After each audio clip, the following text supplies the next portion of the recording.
Hi, everyone. This is Fred on Spirit Reflections, and this is part of our 81 episode exploration of the book Tao of Leadership by John Heider, a modern adaptation of the ancient Chinese text Tao Te Ching, written by Lao Tzu over 500 years BC. Today, we're going to read chapter 75, do a short comment and meditation, and I'd love to hear from you. What do you think of these teachings? Let me know in the comments below. And if you haven't yet, please follow, like, and subscribe to us on Spirit Reflections across all of our platforms. Okay, chapter 75 is entitled Without Greed. The group will not prosper if the leader grabs the lion's share of the credit for the good work that has been done. The group will rebel and resist if the leader relies on strict controls in an effort to make things come out a certain way. The group members will become deadened and unresponsive if the leader is critical and harsh.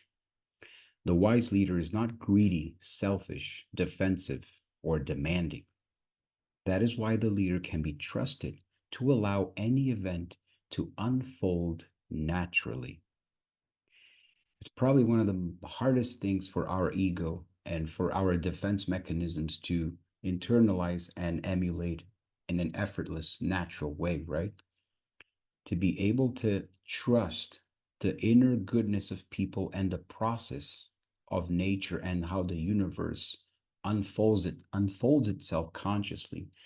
The leader in that position can be like the midwife, another chapter that we studied here, being a midwife, being a facilitator. I like that word because it gives the meaning of simply being there to facilitate, to enable, to be a witness to a naturally occurring process of the group and of each individual in the group.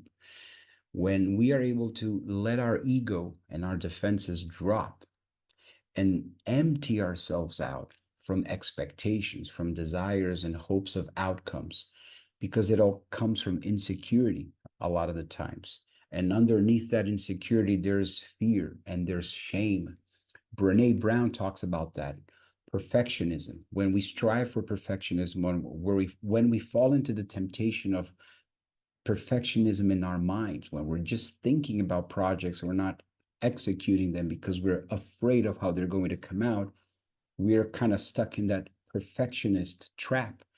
And she mentions that underneath perfectionism lies fear, and underneath fear lies shame. So this fear of not being accepted, of not belonging, of not being enough. And so what happens is with greed, because of a scarcity mindset, because of that survival, ancient, millennia old survival instinct that I need to gather, that I need to survive, we then go in an opposite direction, in an extreme way. If we let our ego unconsciously do the driving with greed, with accumulate. I want recognition. I want more. I want to accumulate. And when that happens, the group field senses it. And the tendency becomes a leader that, out of fear, out of scarcity mindset, out of insecurity, out of ego, dictates behavior, dictates rules, dictates limits and boundaries, and it makes the group, as it says here, deadened inside, because it distances the group field from the natural way of things, the natural effort process of how things happen. So the less control, the more free-flowing and natural the process is. And so we become facilitators, simply witnesses to the group process.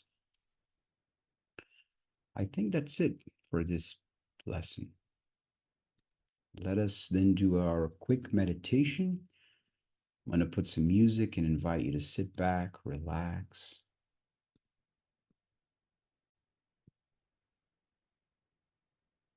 Let's go to our breathing.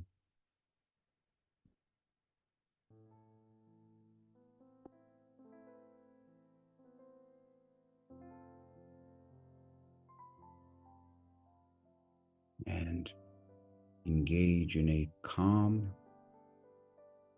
free-flowing breath.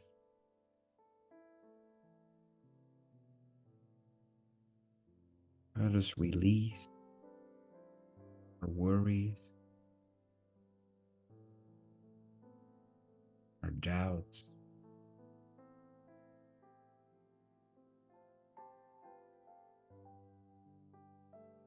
gather ourselves in this present moment. Let us enjoy the power of life renewing energy that comes from our breath.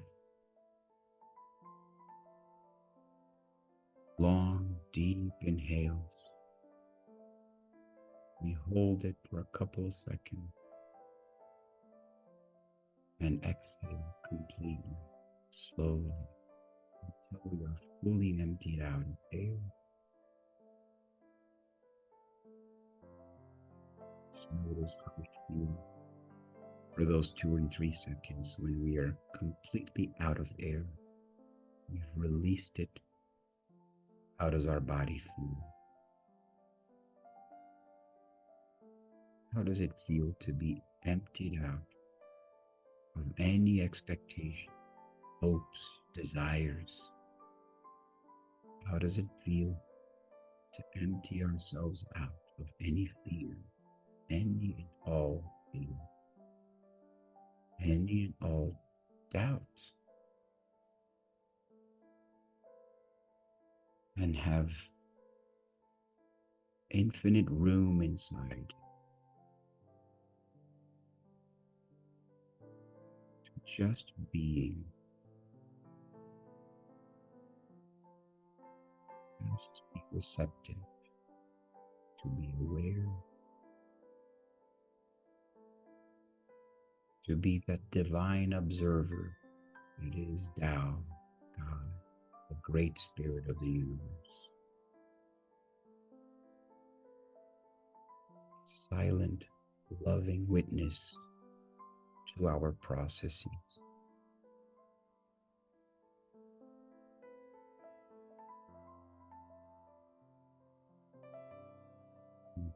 We take long, deep breaths.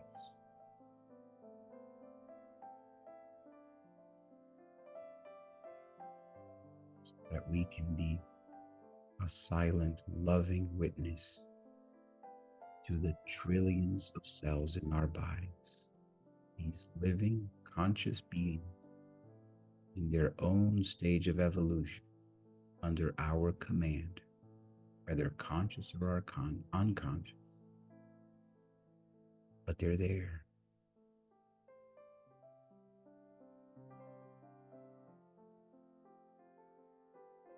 As we relax our body, as we enjoy this moment, emptying ourselves out, we become more conscious, loving witnesses to our whole body.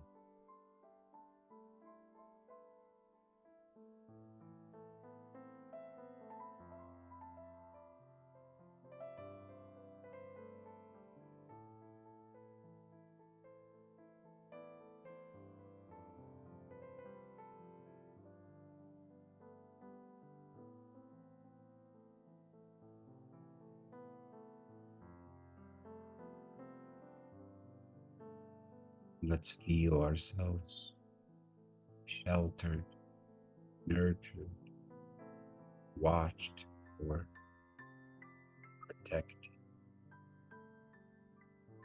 safe and secure, fully at ease to observe what is happening and to enter into the joyful rhythm of how things happen.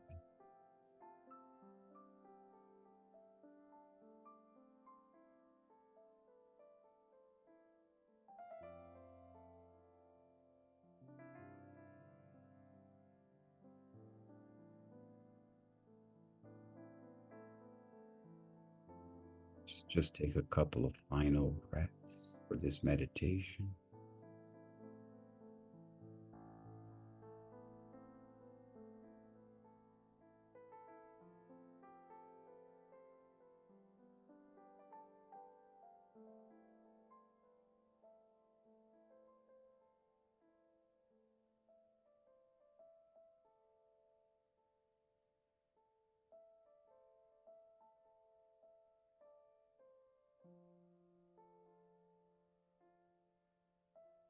And whenever you're ready, if you close your eyes, feel free to open them, stretch back to the moment right here, right now. And with that, I wish you a great rest of your